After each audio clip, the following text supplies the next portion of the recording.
But let's just get a breather for a moment or two while we look in a little bit more detail at the appointment of David Gordon. He was hired to promote a new message for the executive, but instead the messenger very much became the story. For the past week, the former BBC journalist, who used to be the new press secretary for Arlene Foster and Martin McGuinness, has been in the headlines. So what can the executive's new man hope to achieve? Our political correspondent Stephen Walker has been looking at the challenges that lie ahead.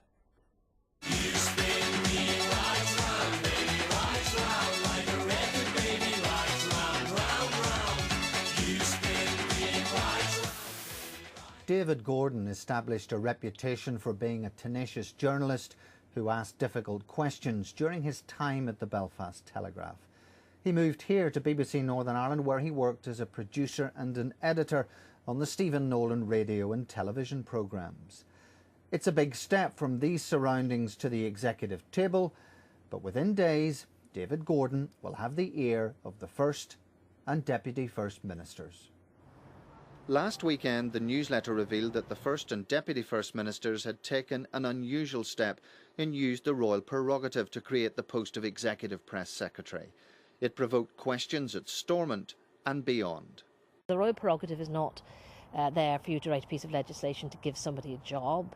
It's the sort of thing that's used to enable a government to go to war, not for this sort of stuff. When you have legislation already in place, you shouldn't have to use that piece of legislation to give somebody a job. I do think that is most unfortunate. David Gordon has been appointed to offer the First and Deputy First Ministers communication advice, and the job will put his editorial skills to the test. There will be issues and crises and events that he will have to manage the messaging from both of his principals, and that's going to put him under an enormous amount of stress. But it will take him out of his comfort zone. But he's a very capable guy, so I don't see that he won't be able to do it. Still a BBC employee, David Gordon is unable to talk publicly about his new role. Last weekend, he helped to organise a series of talks at Mount Stewart. The speakers included Jonathan Powell, who advised Tony Blair. His talk was on the new Machiavellis. Journalists are naturally cynical. They're paid to be cynical and to ask questions and to challenge. That's as it should be in a democracy. And it's important that the person who's answering those questions doesn't, as I say, get into a bunker, get into a trench. They need to remain positive in communicating their message, not to end up being defensive. Perhaps David Gordon's most obvious difficulty is how he's going to serve two political masters, Sinn Féin and the DUP. One of the difficulties about being a spin doctor, especially in Northern Ireland, is you're having to do it for an executive that is itself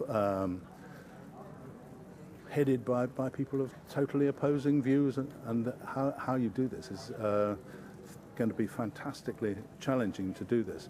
So, it's all very well working in the BBC. You don't quite have that range of problems.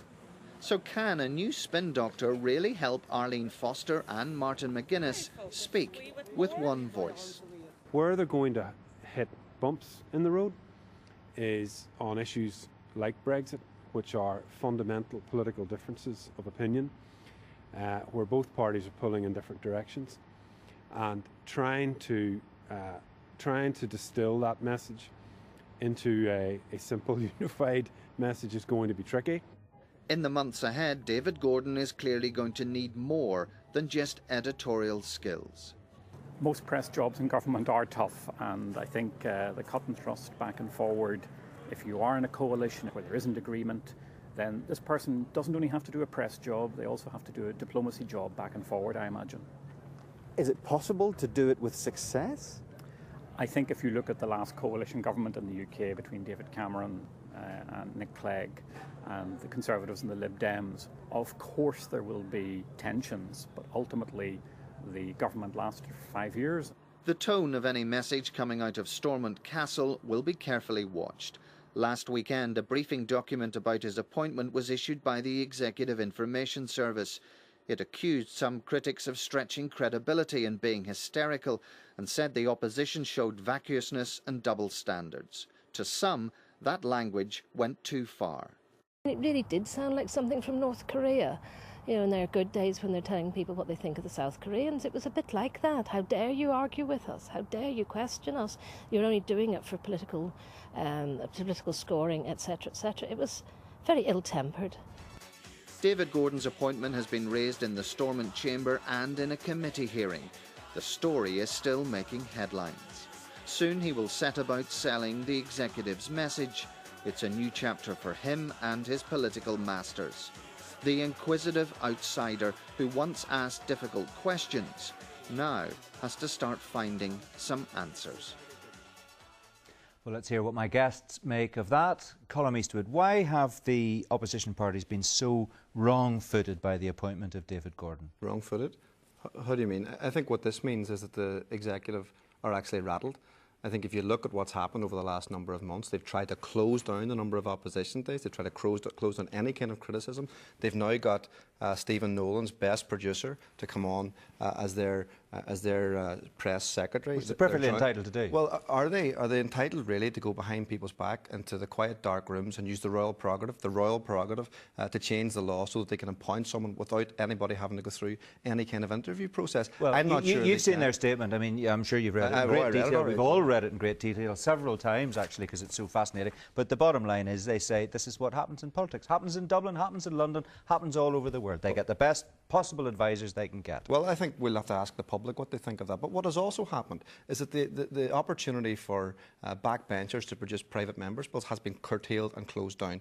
We tried by the Speaker, not by the Executive. No, well, the Speaker has done that, yeah, and it was wrong. He shouldn't. No, well, it's not the Executive. Well, okay. But what has happened also is that if you think about that last week, matters of the day, that we weren't allowed to speak. I don't know what's going on. That's the Speaker again. Yeah, I know. I don't know why it's happening, though. It shouldn't happen. If the Speaker's being properly impartial, that shouldn't be happening. But you can't hold the Executive responsible. Well, Simon was the Finance Minister, and Simon would never have closed down the opportunity for people to question him. What has happened in the last number of months? Martin O'Muller has said, we're not even going to tell you what the bids were for the June monitoring round. Would that have happened under your watch, Simon? I don't think it would have. Why is it happening? Do you want to be in government or do you want to be in opposition? If you want to be in a normal opposition-style politics, you shouldn't expect to see everything that the government is producing, particularly around policy development. I'm allowed to see it for some reason. What is there to hide? You always produced it in public. You always produced entirely different arrangements.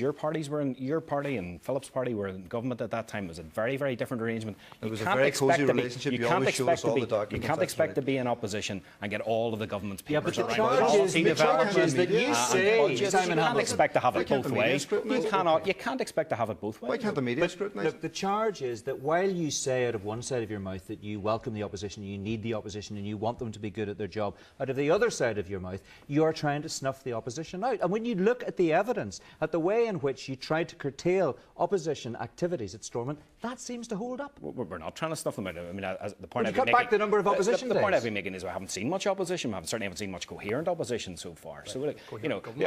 So, so Chris Hazard, why did you have to bring in somebody like David Gordon? Why did you have to use the Royal Perogative? It must stick in any Republican's craw to have to do that. Why did you bring him in? Why did you not appoint him through the normal process? Why were you so desperate to get a new press secretary to try to find a common voice? Well, it absolutely doesn't stick in my craw. You know, shock horror, ministers use ministerial power to do their Ministers job. use Royal Prerogative.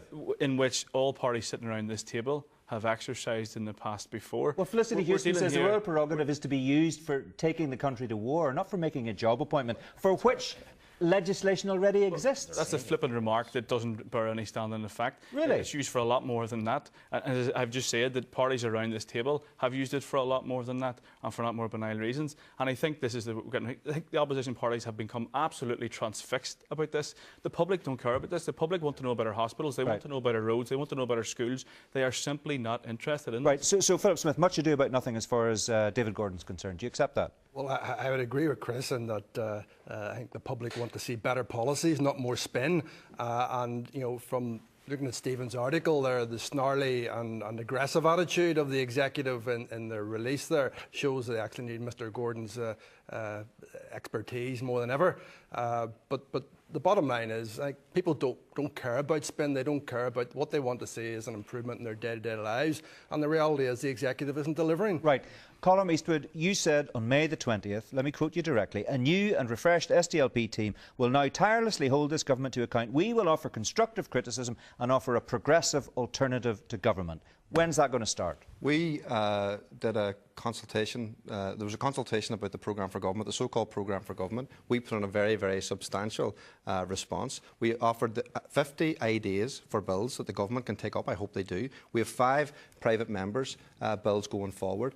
Things like housing from Nicola Mallon, Irish language from Patsy McGlone, myself on economic fairness, gender equality, marriage equality from Alex Atwood, and other ideas. We're putting forward lots of ideas. We want to see the government take that up. You know, the government have put forward one bill. Chris, we did all that. A final word before we draw this to a close. You had £1 billion black hole in your manifesto column. I hope you've tightened that up. No, we didn't. Are you going to clear everybody's credit cards? Well, I'm just stating facts. You had £1 billion black hole. That is a you're load telling of us to nonsense. You're telling us to sell the City of Derry Airport, which we don't even own. Sorry, when did I tell you to sell? When did I tell you to sell the City of Derry Airport? SDLP policy before. I'm a former chair of the Derry City So they Airport. are sharing policies now. We've started with the SDLP telling us to sell things we don't actually own. Now we have the Ulster Unionists telling us to sell things we don't actually own.